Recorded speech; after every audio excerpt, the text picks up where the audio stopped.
As our current environment becomes more and more unpredictable, have you thought about how prepared you and your family are for the possibility of an impending emergency? No? Well, let's talk about it.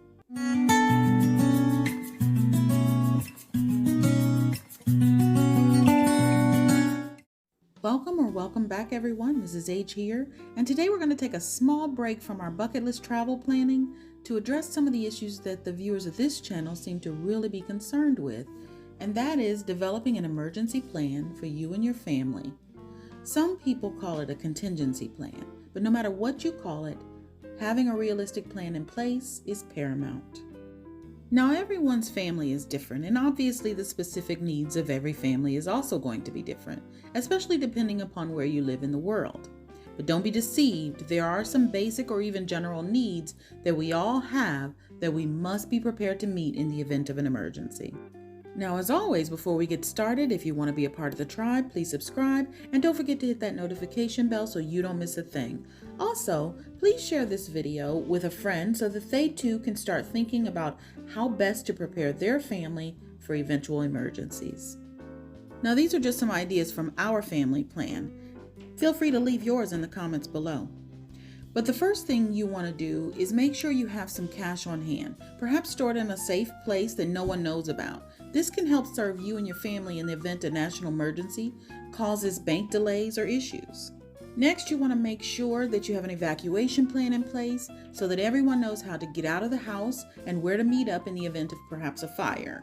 But just as important is a shelter-in-place location in the house in the event of a weather emergency. For example, the basement or a central room with no windows during a tornado, or a high floor and a central room with no windows during a water emergency like a tsunami. Finally, number 3 is you'll want to prepare an emergency bag or box, something easily transportable, complete with essentials you might need for at least a week of displacement or sheltering in place without utilities. In our opinion, such a bag or box should contain at the very least non-perishable food items like canned goods and crackers, and of course bottled water is essential. Now listen, your pets are a major part of your life, and taking care of them during an emergency is just as important, as they are likely to be just as frightened as you. So don't forget food and medication for them.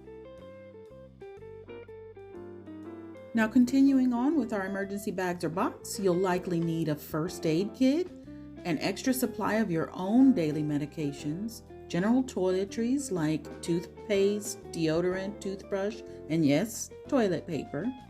Consider batteries and a battery-operated radio in case your cell phone can't be charged during a power outage.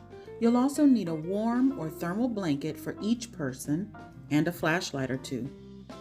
This is by no means an exhaustive list. It is merely designed to give you things to think about in the event of an emergency. But you know better than anyone the needs of your family, so I would encourage you to plan accordingly. Now that you're aware, please share. And for more like this coming down the pike, all we ask is that you please like. Above all, be kind, and we'll see you in the next video.